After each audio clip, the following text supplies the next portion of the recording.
Okay, so the four cornerstones of astrology is what this is. And this is cornerstone number 3. All right, the houses. Anybody ever hear of the phrase, I guess it would be, location, location, location? It has to do with buying houses, this and that. Location, location, location. Well, it's the exact same thing when it comes to astrology. And there's literally 3 locational indices that we use to figure out where a person is, not only in the galaxy, but the solar system and where on Earth.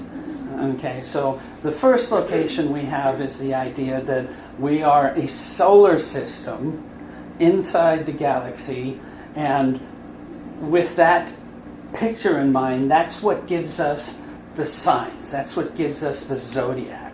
From our solar system, looking out, the zodiac is just portions of the sky that go on indefinitely from our perspective.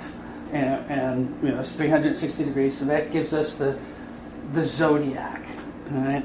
Then when we look down at, okay, we're located on the Earth in the solar system.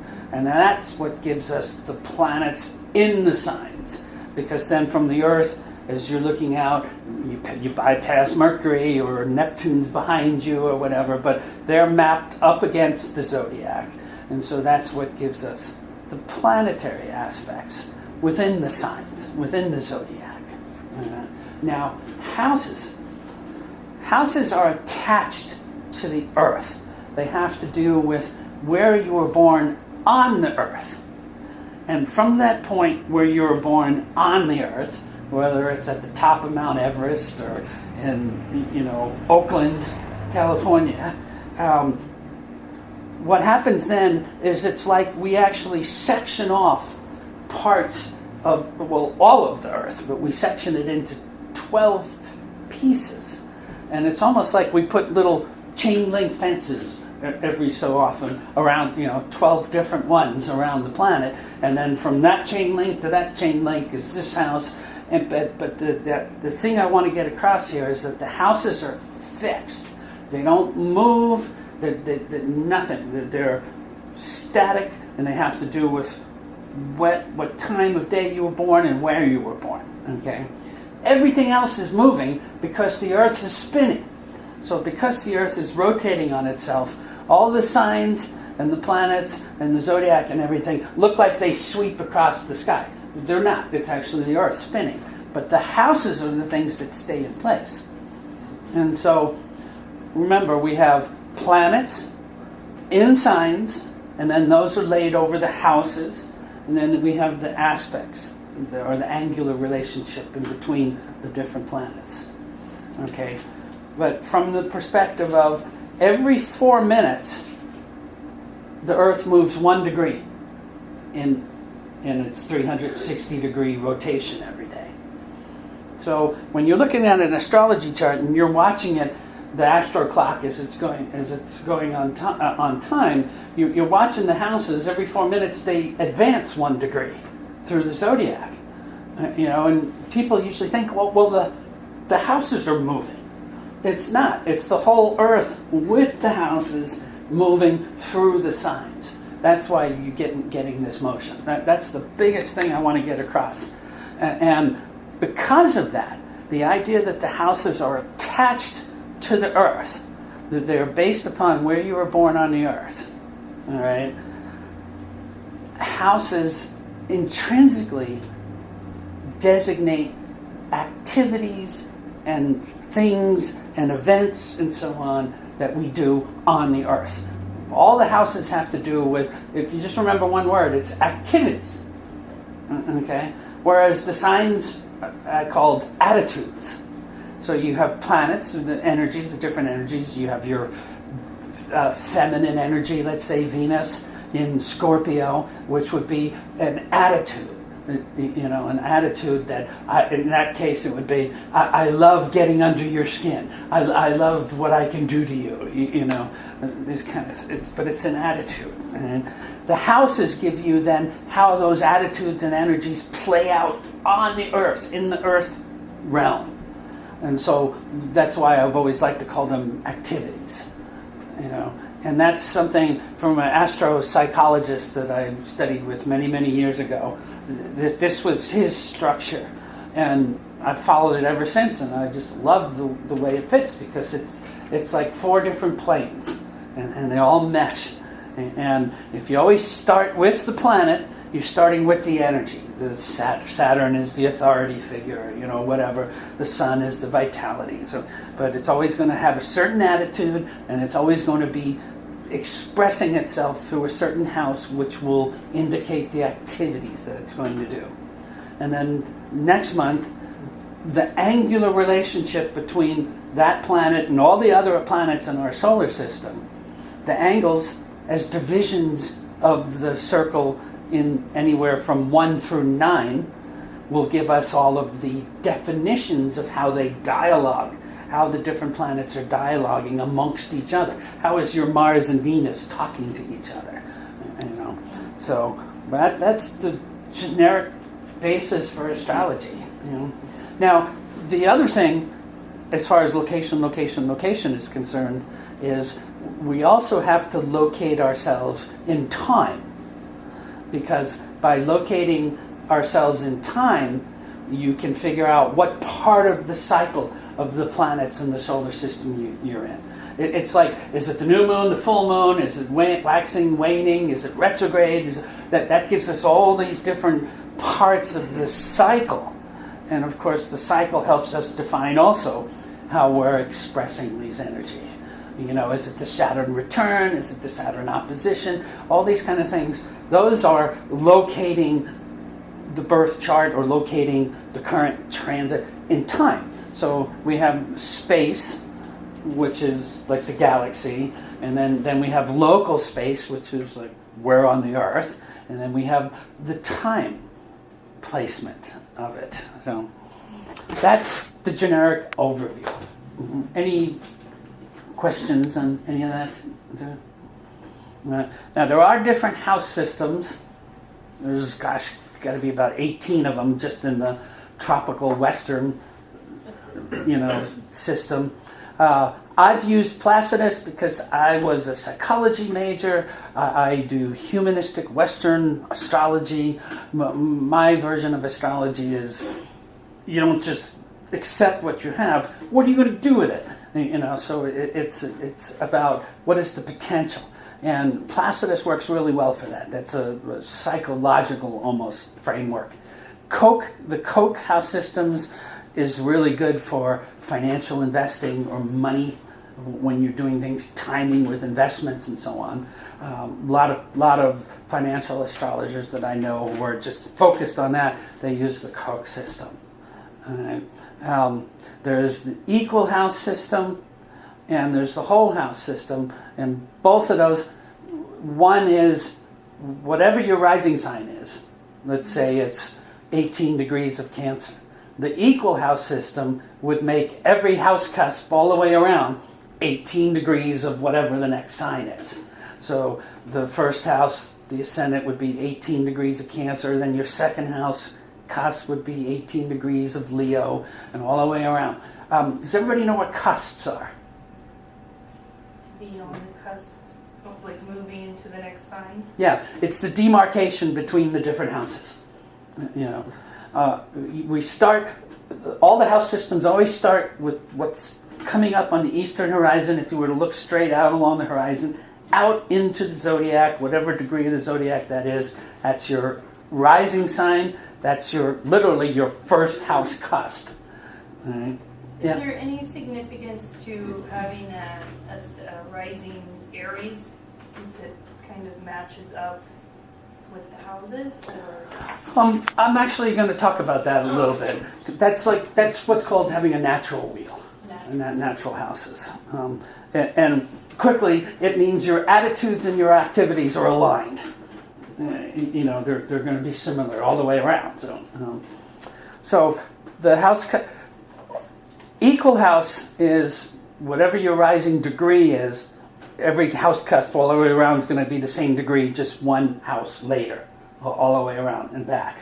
Whole house system is the system where if you got 18 degrees Cancer on your rising sign, the first house becomes 0 Cancer, and so the whole first house is all 30 degrees of Cancer, and so it goes 0 Cancer, 0 Leo, 0 10, and it's, you really don't even have to understand what that is. Just whole house house systems are used for medical astrology. When you're diagnosing with medical astrology, that works really well. Even better than the equal house. And the equal house system, I don't know, people use that. I never use it. And I actually have 2 sets of transits. I've kept them for years. One with the Placidus house cuts, the one with the equal house cuts. And I look at the transits. And I can watch the stuff in the Placidus, but I don't really see it that much in the equal house system. So I've never been a proponent of the equal house. I like the idea of the varieties that can take place in the different house systems. Placidus. Now, the other thing is the 1st, 7th, 4th, and 10th houses never change in any of the house cusps except for equal or whole house because they're linked to the ascendant. But Placidus, Coke, whatever, the ascendants and the midheaven axis are always the same. The only house cusps that change in between the different house systems is the 2 axes, the 2nd to the 8th and the 3rd to the 9th and the 5th to the 11th and the 6th to the 12th. The 4 main angles in the chart, the ascendant, descendant, bottom of the chart, top of the chart, those stay the same in any of the other systems. Regiomontanus, Placidus, Coke, that we're getting into areas where it's like the egos of the astrologers are fighting amongst themselves as to which house system is better. But there's not a whole lot of data to back it up. It's just people are saying, well, I like this one, and this is what, and this works. So for me, it's been almost 40 years in the Placidus system. It seems to work really well. If I'm telling somebody, oh, Saturn's going to go into your 2nd house, you better stock up on some funds because you're going to need to spend a little. And sure enough, right within a month of the Placidus systems, they get hit with these bills, and so. All right, 12 houses. Anybody want to make a guess as to why there's 12 houses, not 24 or 12 months in the year? Keep going. It's a lot older than that. It's actually. Yeah. 12, it's a dozen. 12 moons. The 12 what? Moons. Well, it's actually 13 moons in a year. Right. Yeah. Which is the difference between the lunar calendar and the solar calendar and the Hebrew calendar and Christian calendar, all this other stuff. A lot of it goes back to when they first, in India it's a different thing because they have halftones and everything, but it's when they first started writing music down, and you have the 12 halftones in a scale. If you from middle C to upper C is actually, if you count the white and the black, it's 12 steps until you get there.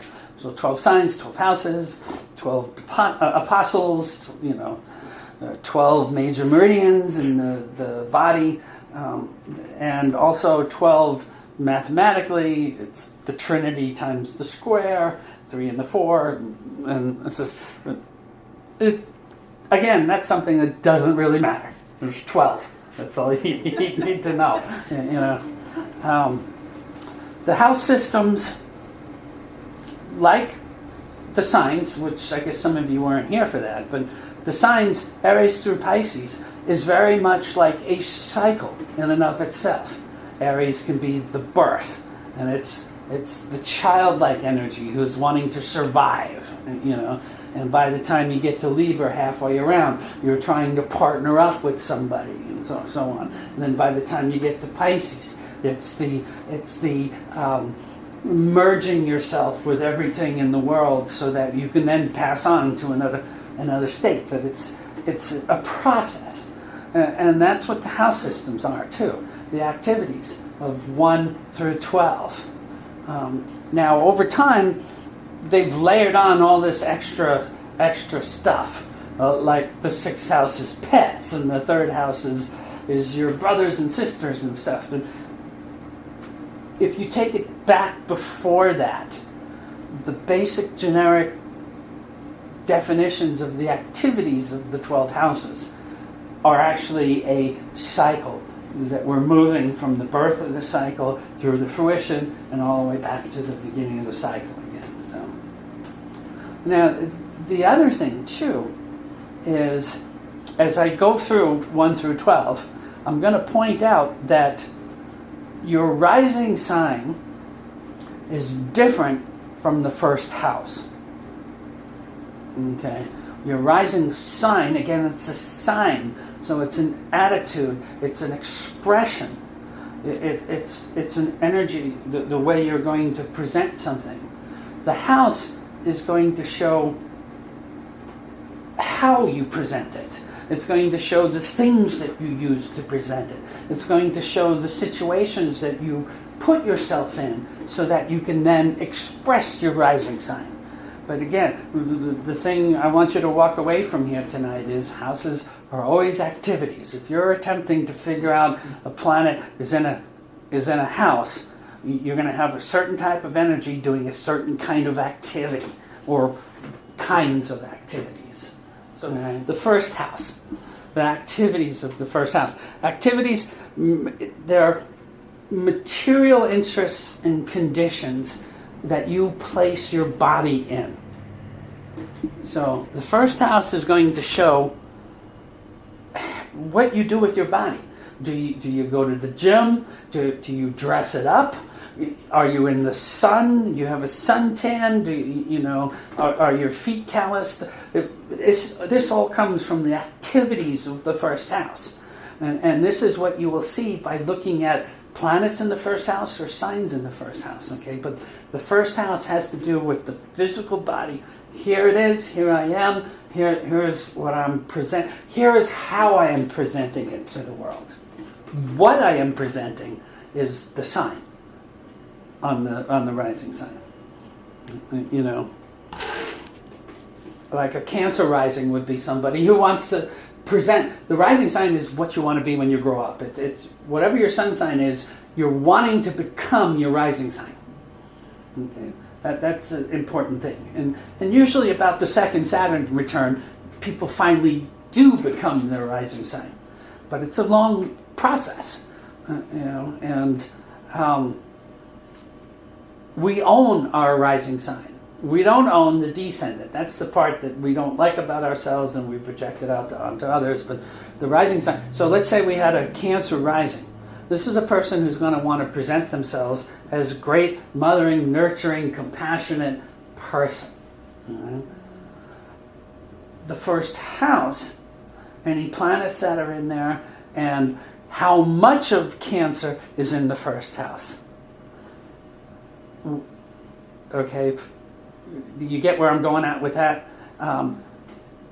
A house can be roughly 30 degrees, but it can be anywhere from, I've seen them as small as 15 degrees each house, and some of them 48 degrees and stuff. It depends on how far north you're born above the equator and at what season. And if you cycle through birth charts day by day, you'll watch the houses grow larger through a season, certain houses, and then as you get further, they go back to normal, and then they grow open again, and it's a cycle because, again, the Earth is spinning, but it's the angular relationship of the curvature of the Earth is what gives us where we put the chain link fences around the earth.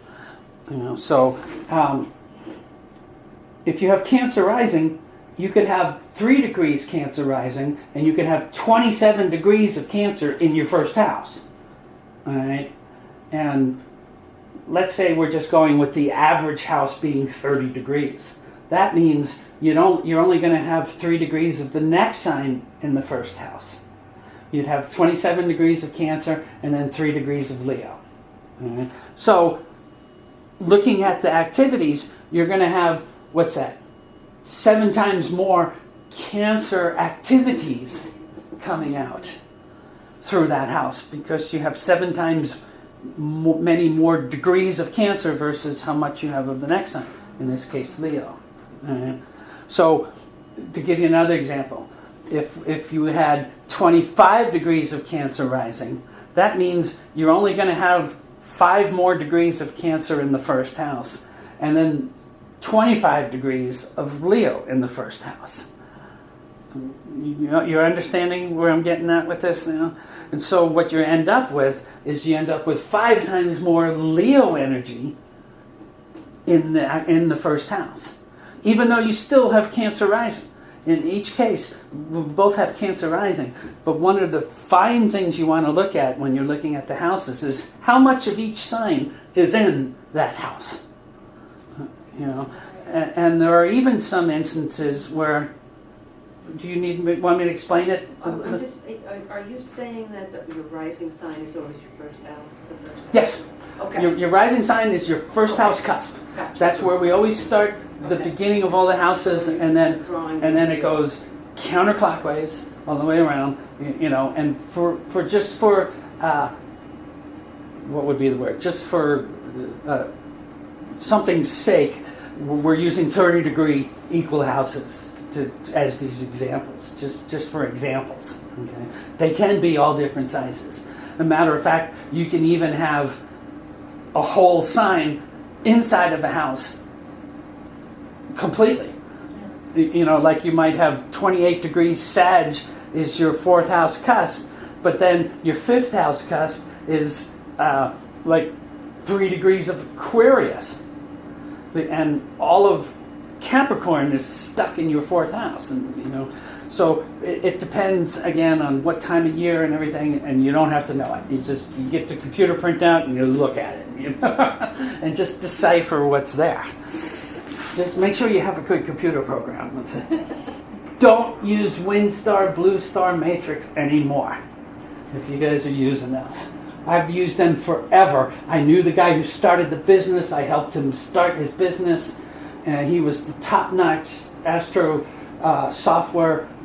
His name was Michael Erlewine, and he died about 10 years ago. They sold the company. They sold it to somebody in Florida, and it's gone downhill ever since, to the point that the last upgrade I got at the end of 2017, it was crapping out. I was looking at what they were telling me were the aspects and stuff, and I'm going, that can't be right. There's no way Pluto can do this, and then 2 days later it's going to do that. It was wrong data. It was leaving things out. It would show when Mercury would go retrograde, but it would never show when Mercury went direct. And it just got really buggy, and solar fire is the way to go now. And I kicked out the $360 and got a new software program, and I'm slowly converting over. But I am so disappointed that WinStar and Blue Star is not viable anymore. That there are mistakes, and they don't care about fixing them. I spent a whole year trying to get them to fix the bugs and everything, and it's just no. So, okay, so does everybody understand the idea that if we're going with an average house of 30 degrees, depending upon what the degree of the house cusp is, will define how much of that sign and how much of the next sign is going to be within the house. Okay? That's an important distinction, because it can be 1 degree versus 29 degrees, or 15 and 15, and you want to use that it's going to define how many activities Or it's going to define the quality of the activities. All the activities are going to be the same, but if you have 7 times more Cancer attitudes during the activities are always going to have a Cancer flavor. If you've got 5 times more Leo, then the activities are always going to have this Leonian attitude about them. The activities will always stay the same. So it's also your appearance. The first house shows the activities that you do to present your appearance. Do you spend 2 hours in front of the mirror in the day, or do you just, throw on the stinky t-shirt from the night before and you're out the door? You're going to be able to tell these things by planets and signs and stuff that are on the first house. But first house is always going to be how you present yourself. And it's also the health of your body based upon what you're doing with that body all the time in your presentation. Are you running around the mountain because you don't want to have more than 2% body fat, or are you a couch potato or whatever? These are things that will contribute to your health based upon the activities that you're doing in the first house. So it's also first impressions. When you first walk in a room, people see what you've done to that body. People see the activities that you have done to that body. That's what they see when you first walk in. They see the first house, and they see your attitude toward the first house, which would be your rising sign. But there's a distinction. How did I put it here? The first house is not the persona or the personality. All right? That's the ascendant and the planets that show up. But the first house is what you do with that persona. Okay? What trappings you put on it, the health, have you take care of it. Even the kind of house or office and things like that you have, the car you drive, these kind of things are going to show up through. You can look at the first house and you can see these kind of things, because the first house is always your first impression. It's what you want people to see. But there was I forget who said this, but there was this joke or some famous person or something like that who said he only shined the front of his shoes because he just cared about how people saw him when he first walked in. He didn't care what they thought of him when he left. And so he didn't bother shining the back of his shoes. He only just shined the front of his shoes. So which sign would that be? I would say that would be something like Aries on the ascendant, or Leo, or one of the fire signs, or something, and it's that, first, I once knew a woman who had Aquarius on the rising sign in the ascendant house, and I think I mentioned this in one of the other classes. She used to wear chrome contact lenses, just to tweak people out. She wouldn't say anything about it. She'd just start talking to them, and they'd start like, and she wouldn't acknowledge it at all. She'd just keep talking, Interesting. That's the attitude of Aquarius on the first house. But the idea that she would do it with contact lenses, that's first house activities. It's what she did to the body. The first house is not your self-image. It's the self-interest. It's what you do with the image. Okay? It's how you dress up the image. It's not your ego. It's what the ego does in front of others. That's the first house. Is what it does. All right? The activities that it ascribes to. And it's not your natural disposition. Your natural disposition is your rising sign and houses in the first house. Okay, so the natural wheel aligns Aries and Mars with the first house, because Aries is the first sign of the zodiac, and like the first house in the sense of it's all about the body and me, and in the sense that Aries is indicative of the birth of a cycle, or the birth of a being or a biological entity. And then Aries energy is all about the idea of, I want to make sure I can survive. Give me my food, give me my oxygen, give me my shelter, keep me warm, whatever. Aries is about having those things. You know, the first house will define what those things are.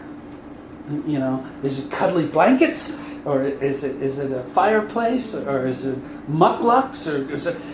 This is the kind of thing, the distinction between the attitudes and the activities, the signs and the houses.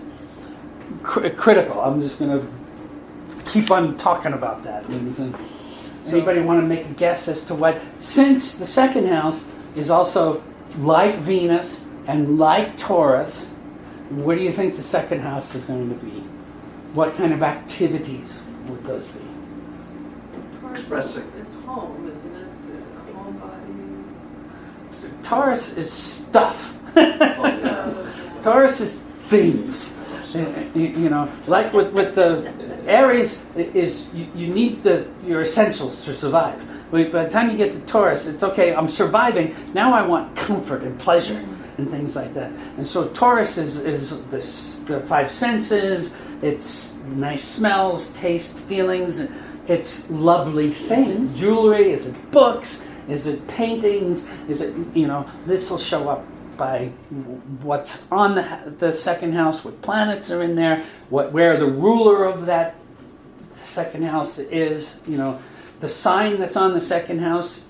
Let's say you don't have any planets in the second house. You look to the sign that's on the second house, you find the ruler, and you go see where that ruler is situated in the chart, and that defines what the second house, what you'd be doing with the second house, you know.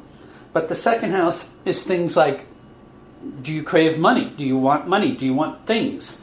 Do you like toys? You know, do you have a lot of toys around you? Do you wear makeup, or are you bald? Do you cut your hair? These are all the kind of activities that you would see around the second house. And really what it is Taurus is about how much do you love yourself, and in so doing, what things are you going to have to express it. The second house is what those things become. In the second house, you can see the artistic abilities in somebody. You can see the kind of food that they're going to like to taste and cook. You can see the kind of, you could tell what kind of, are they going to have leather seats in their car versus cloth seats, or are they sitting on they old beat up 57 Chevy and they're sitting on a milk box as a seat, you know. All these kind of things are the things that you can zoom in on by looking at the second house.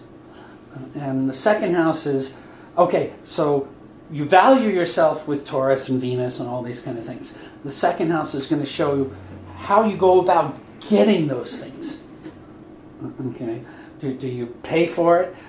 Is it Virgo on the second, and you don't like to use credit cards? You always pay in cash, you know, or is it like Capricorn on the second, where you're sure, you know, what are they, layaway plans and things like that? I mean, this is the kind of distinction between the attitudes and the activities again. So. What did I have down here? Possessions and pleasures, the luxuries that you want to have in your life. You know, money and property, the kind of property that you want to have, the kind of nest that you have. Now, the fourth house defines the nest, but the second house defines in a way, the quality of the home, or it's the quality or the value of the things. And so again, it's the activities that you do to create that value. Second house will show what kind of resume you write up. You know, when you're going in for you want to get a raise or whatever. It's going to show how you communicate that value to your boss. Are you going to speak it to them? Is it an air sign on the second house? Or is it an earth sign where you're going to go do all the things and then see, this is what I've done? You know, I mean, it's always the activities that you do. And it's how you show your worth. It's the love of self. And it's literally, you got some weird stuff going on in the second house, you know. like maybe Scorpio and Uranus and Pluto and Mars or something like that all in the second house, it's going to show how you pleasure yourself. It's going how you love yourself. So it can show everything from sexual proclivities, down to whether you even have sex at all, or whether you're just all caught up in your nose and smells. Just this is literally the things that you can see in the second house, and it's the tangibles that you have around you, and how you get those things. That's the second house. Lots of planets in the second house. Your lessons, you have a lot to do about creating those expressions of love and expressions of value in your house.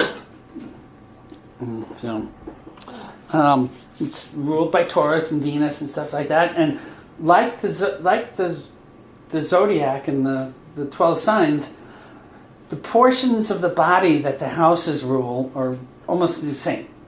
Aries and the first house, it's the head and the face. But it's always, all those expressions about head first and, these kind of things. It's that presentation of the body. People usually don't, want to show off their elbow first or something. It's they always want people to see their face. That's what they present first. And then the next thing they usually do is they talk or they speak or say something. And so then now we're into Taurus, and it rules the throat and the neck and the ears. And this was one of the things I was realizing when I was walking the other day too. I said, okay, so that's Venus, and so it's the neck and the ears. I says, wow, those are really sensual spots on the body. Most people, you start kissing their neck or their ears or something like that, you just watch them shiver, and so that's one of the reasons why those are aligned like that. It's all about that love and that pleasuring. And so this second house is going to show the activities that you do to pleasure, to bring value into your life. And so, satiables. It's how you're going to satiate your body and your senses and your the touch, taste, feel, smell stuff. And so what else? That was it. I covered it. So you tend to be ruled, like I'm a Taurus, would I tend to have more planets in that second house? Not necessarily, right? No. I would think so. Okay. Correct. The Taurus can be anywhere in any house, and now if you have Aries rising, then you're going to have Taurus on the second house, usually. 90% of the time. So now the third house, again, we've taken care of the activities of the body, we've taken care of pleasuring ourselves, and now we kind of get into the idea of the third house, which is now you want to tell everybody about it. So the third house has to do with the type of education you had, how you communicate.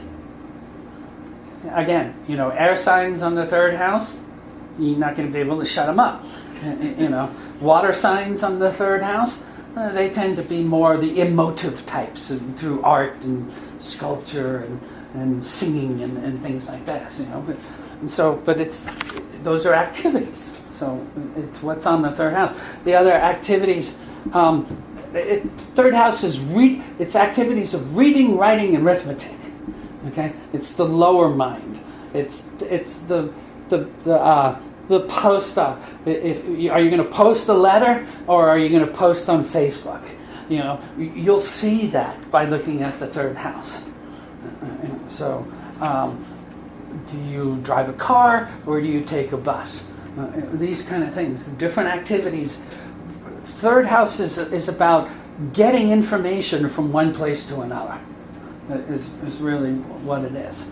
It's when you think and speak, you do so with it, and then you send that out in some fashion. Or you move it around.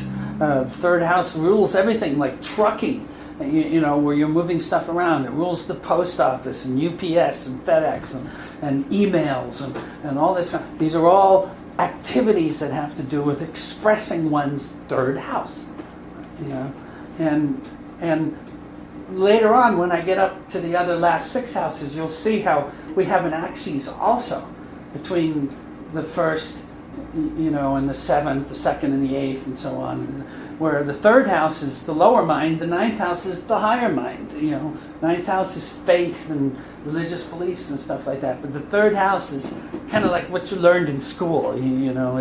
It's the gossip that you hear from your surrounding neighborhood and stuff, and it's not deep thinking. It's third house is just it's like when I think about my son, how in God's name can you do 7,000 texts in a month? It's that kind of stuff. It's because you're going back and saying yeah, nope, hi, yes. It's not a conversation. It's just it's cut up with these little things. But to me, again, I have half my chart in the third house. So I teach, I lecture, I do the emails, I do the websites, I do this. I travel back and forth between Mount Shasta and Santa Rosa to do readings, and it's hard to just stay in one spot.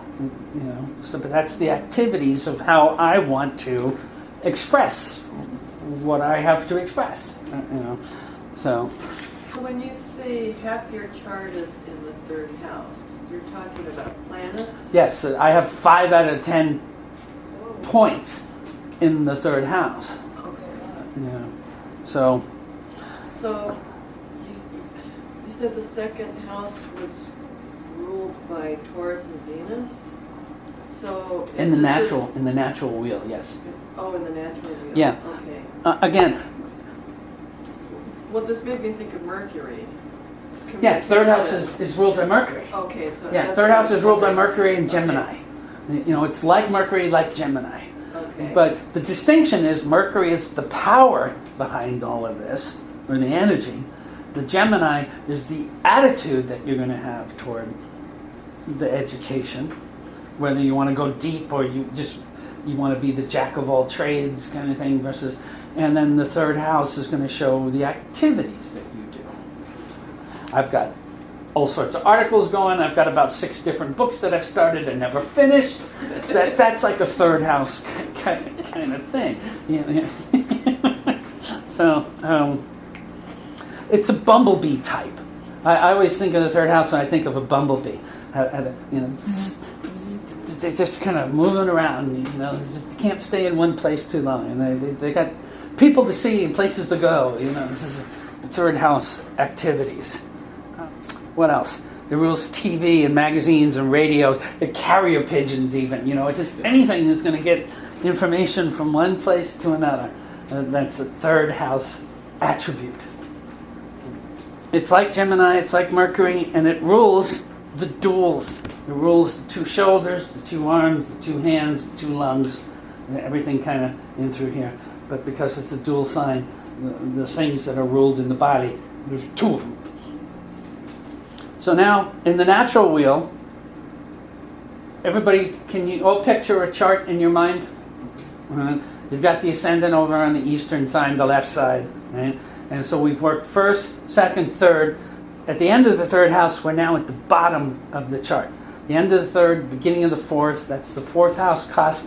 It's called the nadir, or the IC, immune coeli, I think it is in Latin.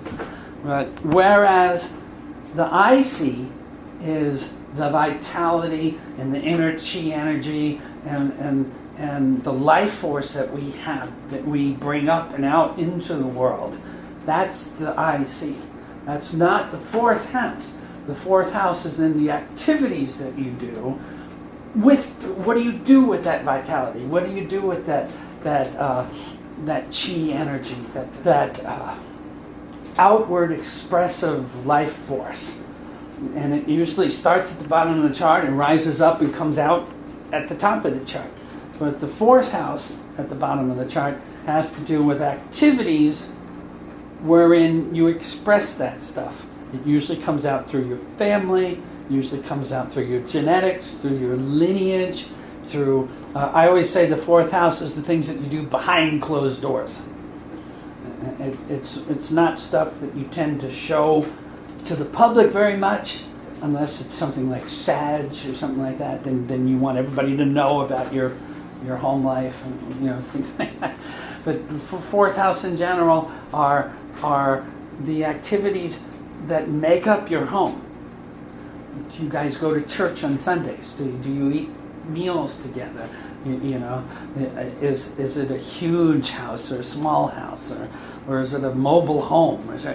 These are all the activities that have to do with the fourth house. Domestic activities and the environment that you have around your home. It's the family life. It's the type of parents that you have. The fourth and the 10th house often show the parents. Now, in ancient astrology, before we had psychology and women's lib, the fourth house was the father and the 10th house was the mother. And 95% of all the ancient books, that's what they said it was. But in like the last 100 years, more and more and more, that just does not hold anymore. And what has happened is I've gotten to the point where I have to ask. I look and I see a Mars-Saturn conjunction in the fourth house. And so I don't know if it's going to be father or the mother. I actually have to ask.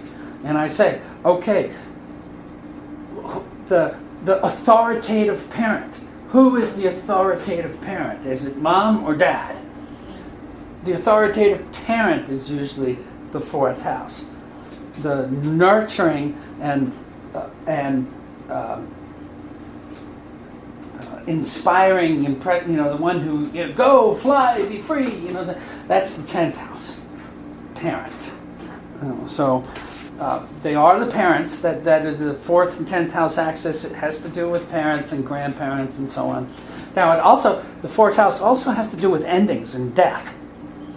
Okay, and one of the reasons for that is because of that IC. That IC is where the vitality and that life force comes from. When you die, that life force stops. So that's why you can look to deaths and major things like that in the chart having to do with the bottom of the chart, the fourth house. Actually 4th, 8th, and 12th in general, but 4th is for long-term endings. Not just the ending of a project or something, but the passing of a relative or your own passing and stuff. So fourth house also shows things like the properties that you own. It rules mines and caverns and deposits of riches in the earth. It's tangible things having to do with the earth, the home and hearth. It also rules, are you going to be a good gardener? Do you grow your own kind of food? These kind of things. You're going to see by analyzing the fourth house. You're going to see if the person spends time around the home making it flourish, making it nourish. Because the fourth house is like the moon and it's like Cancer. And so it's a secure, safe, nourishing place. All right? Now, if you have water signs or earth signs on the fourth house, yes, you tend to do that. You have that security, safety, nurturing stuff. You have fire signs and air signs on the fourth house.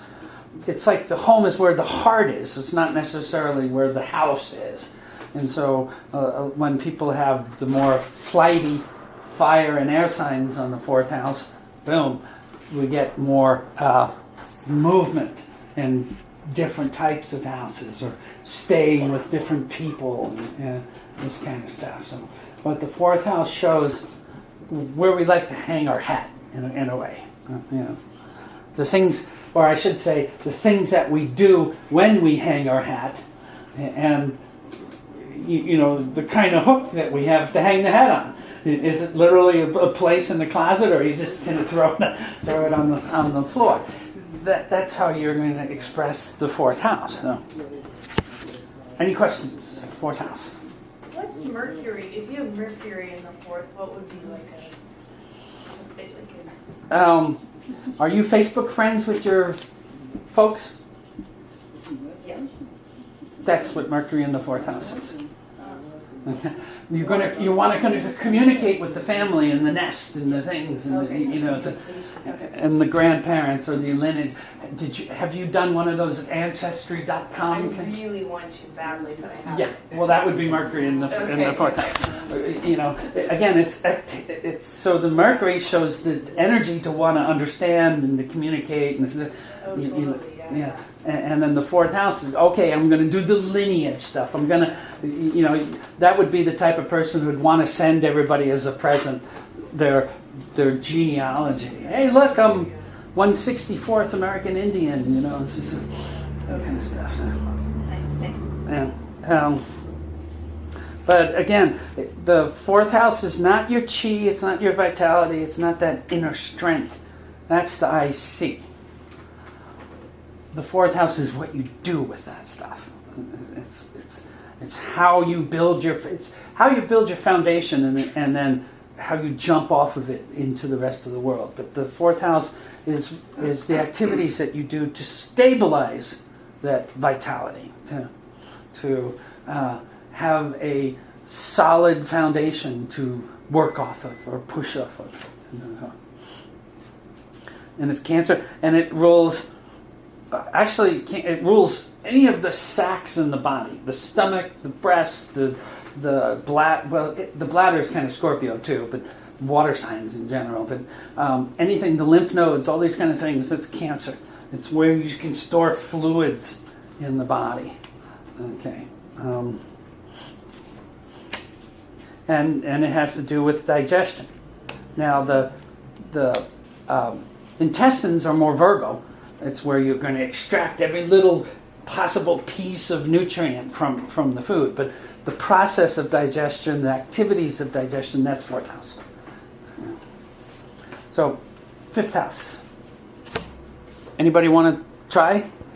Take a shot? It's like Leo, it's like the sun, but now it's going to be activities that would allow you to express your sun or to express Leo attitudes. I call the fifth house the fun house. Okay? It's the activities that you do that just come out of you. They're talents that you had when you were a kid. Did you like to dance? Did you like to paint? Did you like to argue? Did you like riding horses? It's where you laugh, and it's belly laughs. It's not that fake laugh. It's where your vitality and your creativity shine through. It's where you dance and sing, and it rules, love affairs and lust and things like that. And it rules children as the creative function of the love affairs and and it's children in two ways: as a byproduct of the love and the lust, but also as an example of that childlike creativity and that fun and the vibrancy.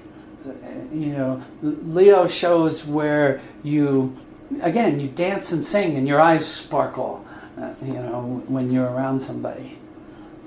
It's where that vitality that you've picked up at the fourth house, it's how now that you're out of the home, what do you do with it? How do you, what are the activities you're going to do to express it? It has to do with, I want to say honor and respect in a way, but it's depending upon the planets that you have in the fifth house. You'll be able to tell if a person is shy or gets embarrassed or doesn't want to let anybody see him sweat, or it's like the image that they have to hold so that people can they feel like they're being honored and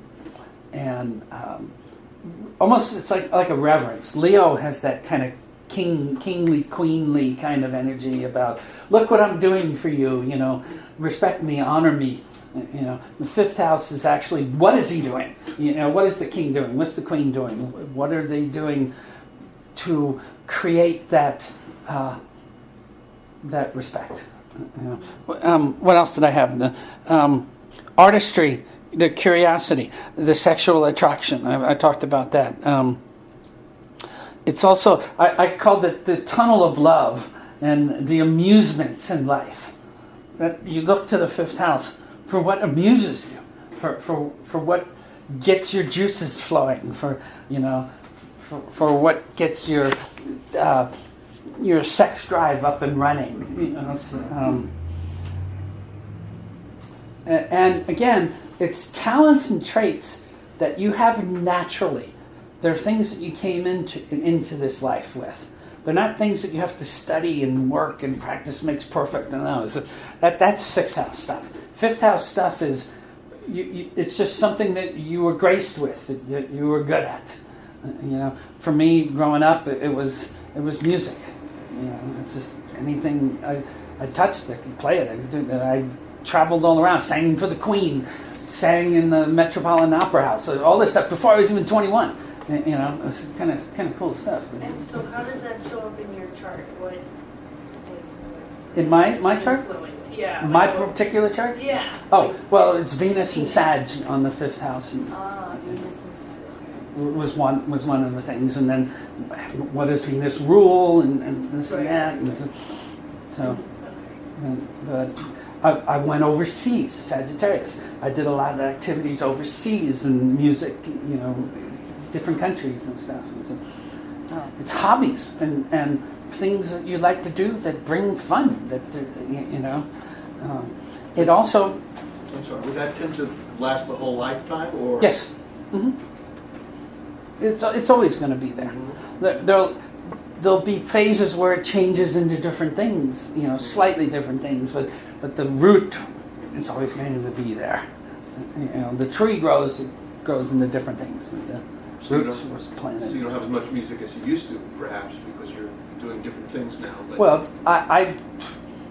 for me, it was I met a woman. I got married, and then when the marriage broke up, I sort of like stopped the music with it, and I literally flipped one left brain thing over to astrology, and just went right from one to the other. But they're both that same sort of artistic kind of fifth house kind of thing. So, questions on the fifth house? Some of those differences, is that kind of what you were talking about earlier? If the whole house isn't in one sign, if it shares space with separate signs, it means you may have different. Correct. Okay, Yeah. got it. Exactly. Most of the time, again, at least 95% of the time, you're going to have a house cusp with the rest of that sign through part of in this case, the fifth house, but then you're also going to have the next sign and part of that. And again, it's how much of each of the signs do you have? If it's 50-50, great, then that tends to be how you're 50-50 on the activities. But it can be as much as 1-30, you know, and so it's important to look at that and see that, and to look at both rulers of both signs. Not only the planet that rules the cusp, the sign on the cusp. Okay. Also look at the planet that rules the sign that starts in the middle of the house. All right. So let's say you have Leo on the nadir. So you'd look at where the sun is, because the sun rules Leo. But then the next sign is Virgo. And so you're going to have some Virgo also in that fourth house. So you'd also look where Mercury is. And so there's all these flavorings and shadings and layers and stuff that you can fine tune to define what the houses are, what those activities are, how you're expressing them. Or not expressing them. I mean, sometimes it's Saturn, and Saturn's in the 12th, and it's square Mars or things like that, and it's like a person talking about the home. Now I don't I don't do anything, nothing. No, you go inside and you look, and there's nothing on the walls. There's nothing. It's just, and so. So when they talk about a Saturn return, would a Saturn return tend to have more emphasis and parts in different houses, depending on where Saturn is? Well, is if you're having a Saturn return, that means your Saturn was natally in that house, right, and now it's returning back to the same place.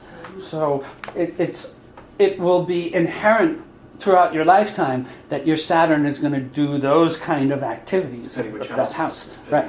So people are going to have all different experiences of Saturn returns, obviously. Yeah, right.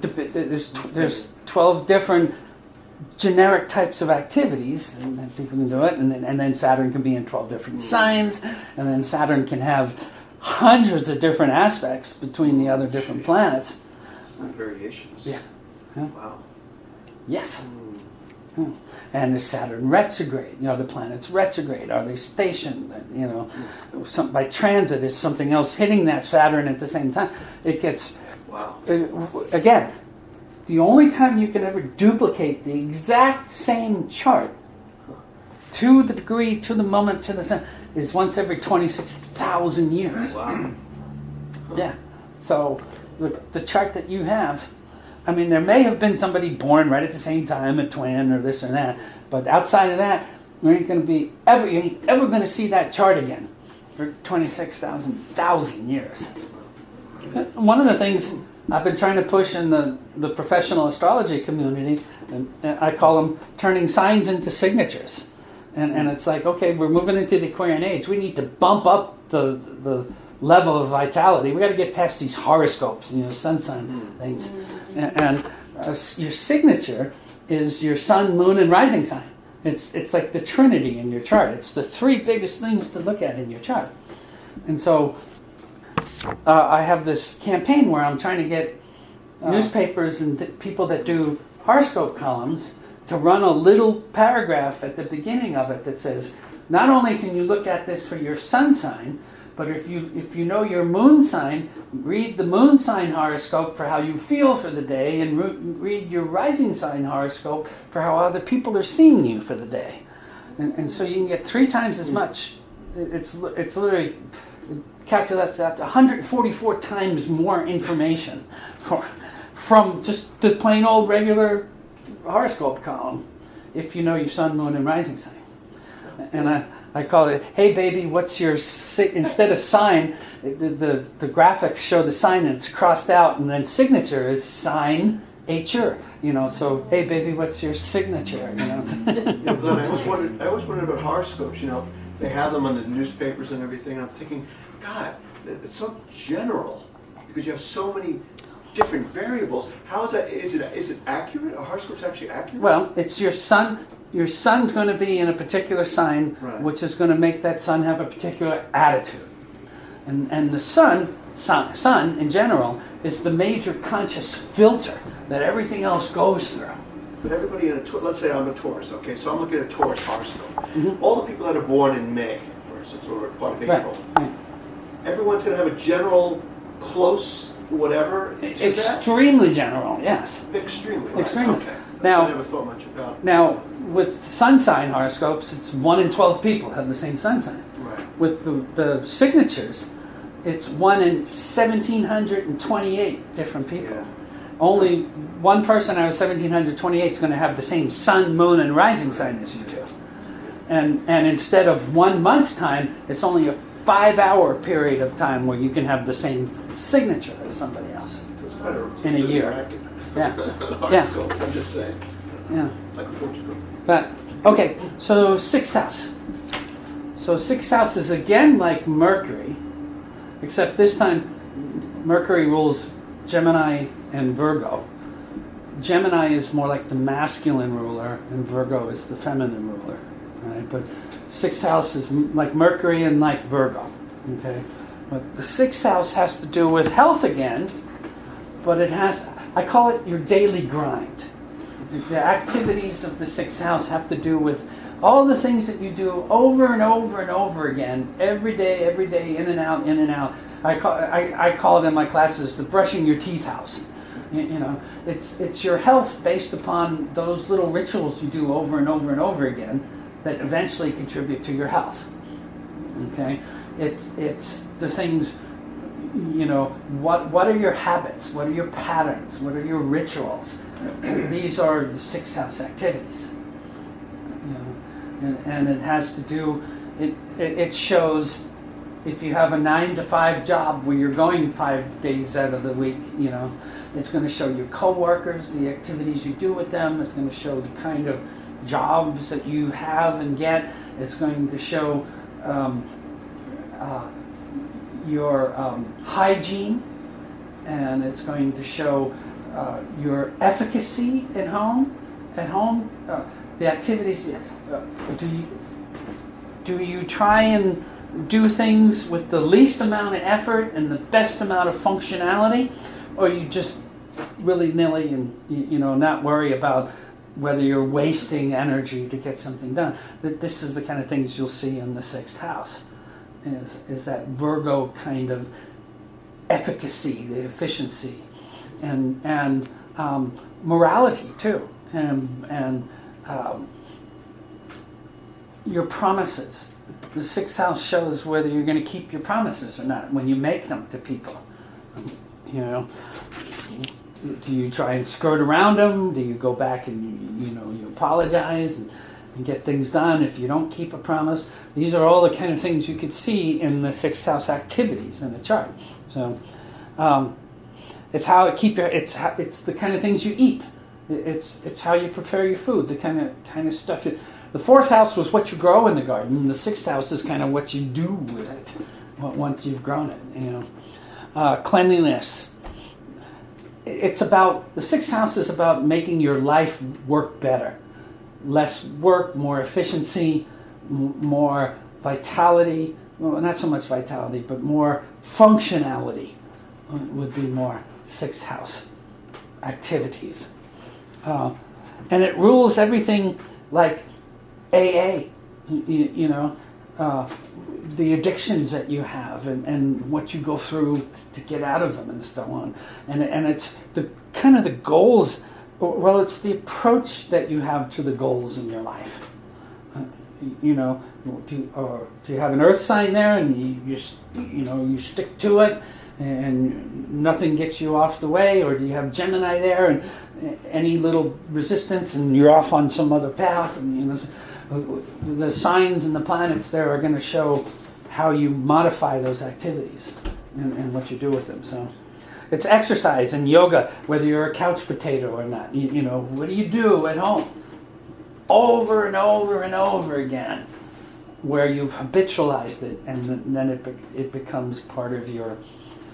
You know how they say you create these synapses in your brain for memory, the path stays open, it's always there. Well, the sixth house is how you do those same things with your physical environment. It's the rituals and the habits and the addictions and everything that you do on a daily basis. The promises you make to yourself and to your God. Do you keep them? Do you slough them off?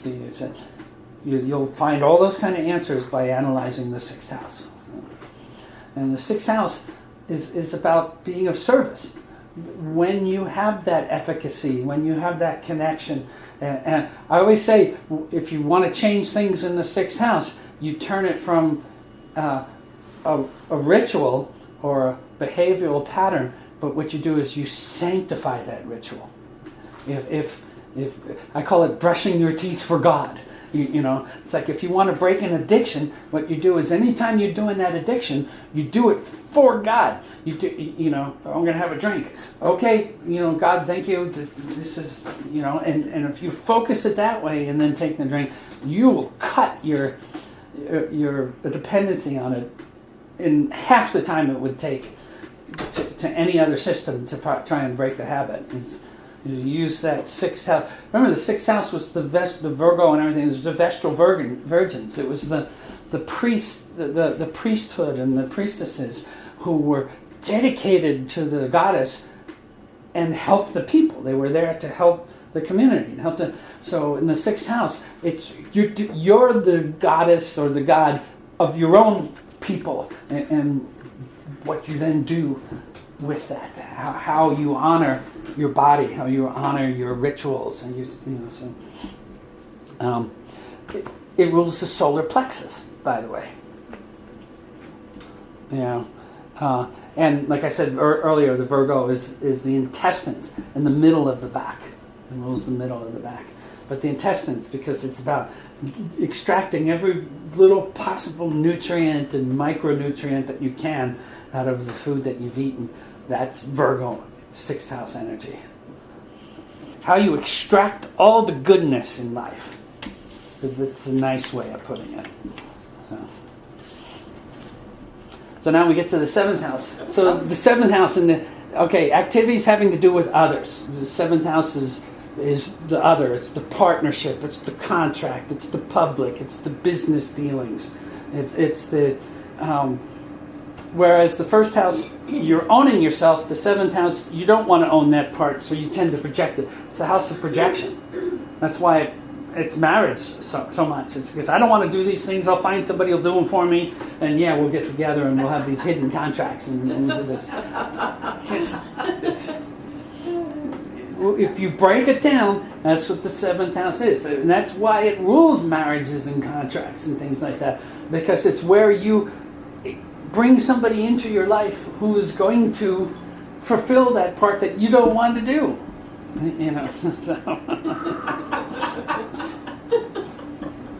It's true. That was like psychology 101 in college, and then when I learned about the 7th house, okay, this is how that works. Which planet rules the 7th house? Venus. Venus. And it's Libra. The balance and the moderating and the sunset, sunrise, and it's you scratch my back, I'll scratch yours, and what's mine is mine, and what's yours is mine. It also rules divorces and lawsuits because of the activities that go into cooperating and counseling or not. So. I'll stick with that. It rules the kidneys and the veins and the lower back and everything, but I'm going to move through these a little faster.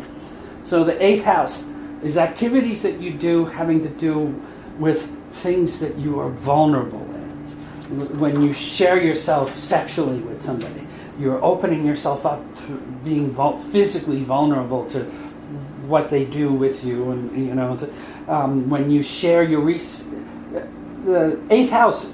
Classic, sex, taxes, and death is what they used to say all the time.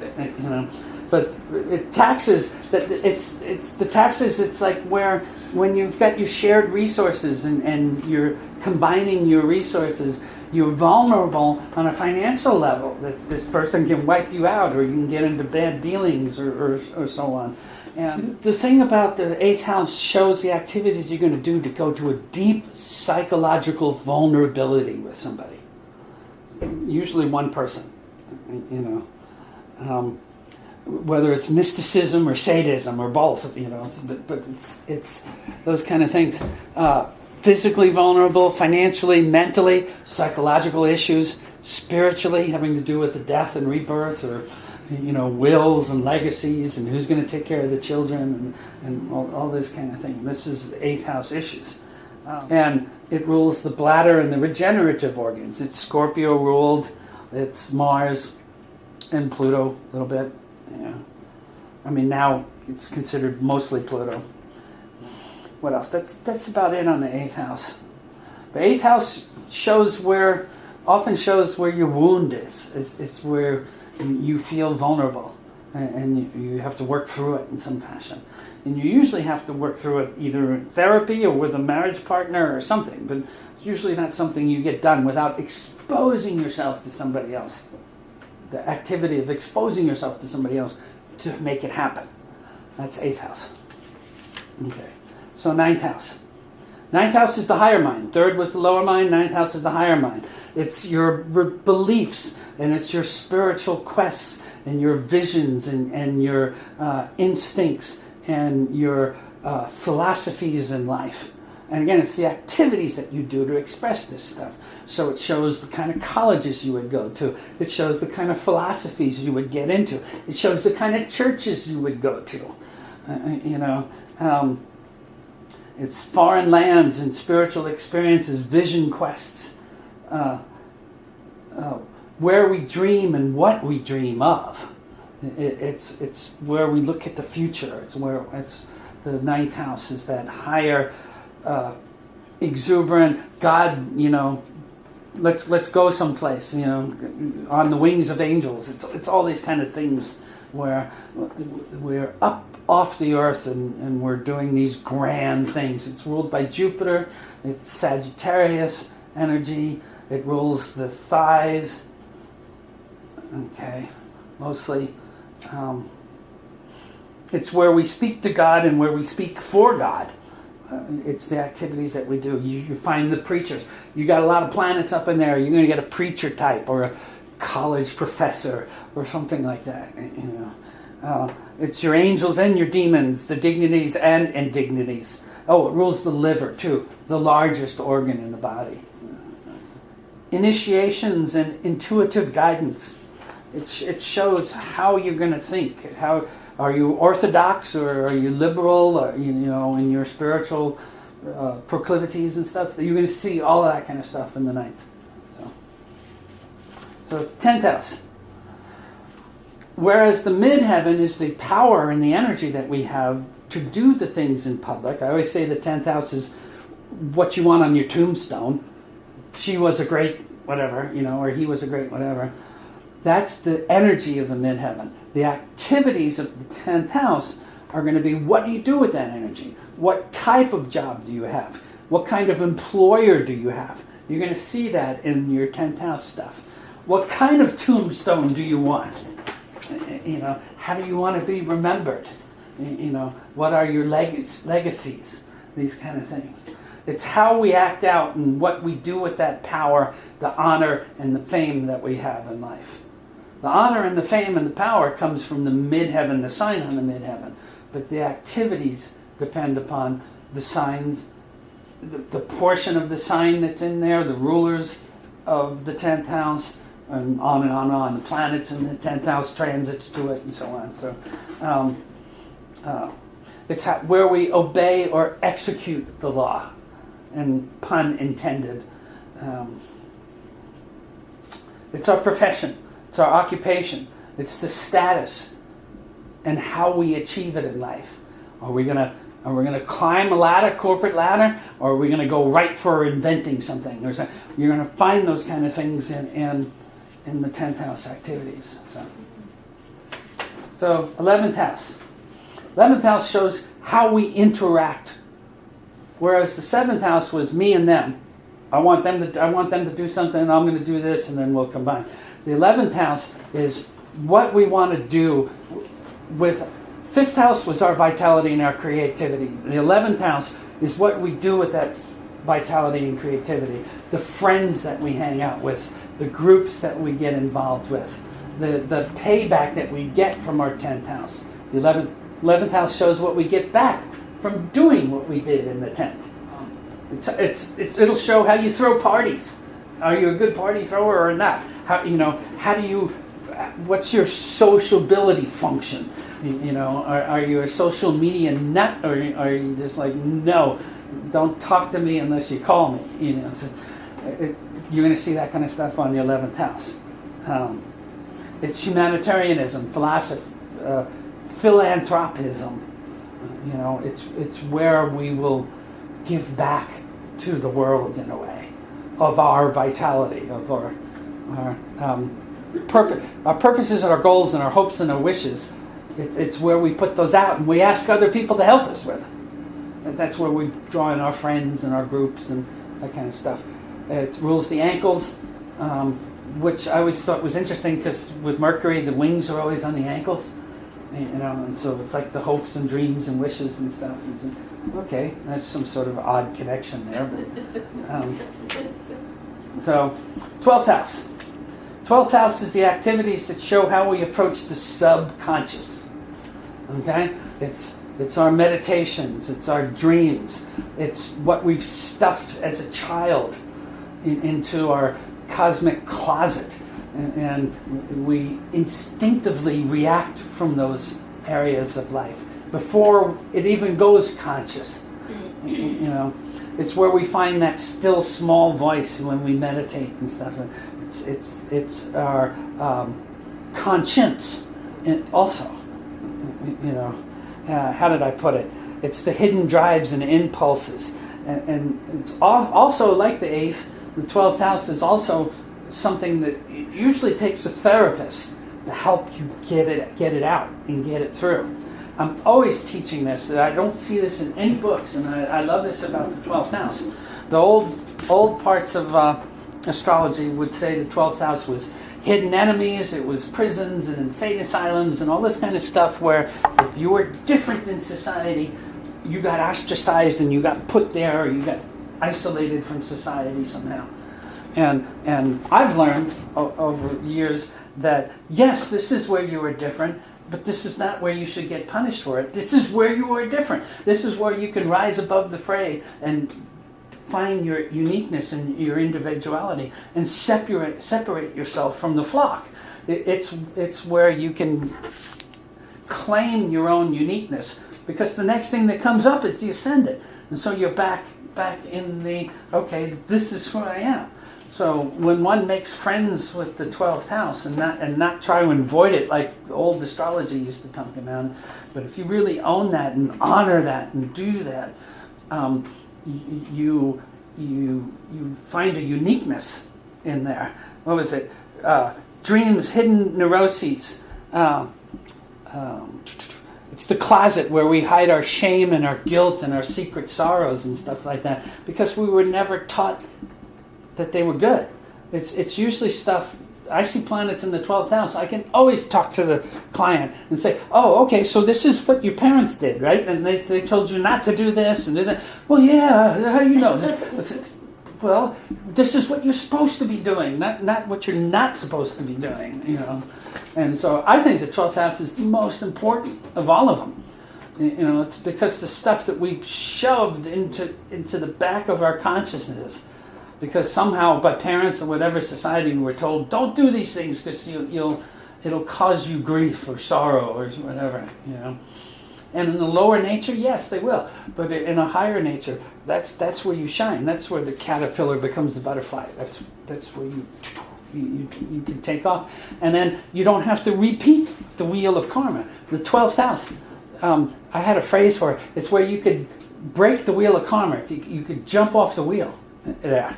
You don't have to keep on going round and round and round. So it's in its negative sense, it's your self-undoing and secret enemies and your guilt and secret sorrows and everything. But it's also the mystic and the healer and the mystical artist and the yogi and the psychotherapist. And again, it's where we rise above being trapped by our own shadows. Good? Yeah. Glenn, is it rare not to have any planets in the house? No, it's not rare at all. It's not rare, okay. No. Because I think I've heard some friends say, I don't have any planet. That just means that person doesn't have any issues, any work to do. Where you find the planets is where your lessons are. So if you don't have any planets in that house is not it's not going to be critical issues or activities you're going to come up against. Right. But remember, you always have an attitude, 2 different attitudes on that house, and you always have the rulers somewhere, and you always have transits going through that house, you know, so it's never dead, you know, it's always active in some fashion, but it's just not this big life lesson that you usually have to learn, you know. For me, half my chart in the 3rd house, that's my lessons, to learn how to communicate, to learn how to do these things, and, you know. At the same time, has anyone ever had a planet with a house with all the planets in one house? It's impossible. No, it is possible, but it's very rare. You know, it only happens every 10,000 years or Look out something for like that that. person, I guess, depending on what it is. What's that? Look out for that person, depending on what kind of. I've seen 7 planets in a sign. That's enough. And I've never seen more than that. Wow. At least not in our age. It's not going to be in, you know, in this millennia. Wow. Yeah. So. Well, I'm sure they want to go home, so they're probably Also, going to. one other question. So you're going to have a recording of this, Glenn, Yes. on your website? Eventually, once I have all 4 done, Oh, I'm going to okay. put all 4 up. Okay, so this is good. We should take this. Yeah. It's good. So here's the donation box. Don't forget that, because Thank you. I want them. I'm going to ask them to take some of this money and buy some decaf. Decaf coffee.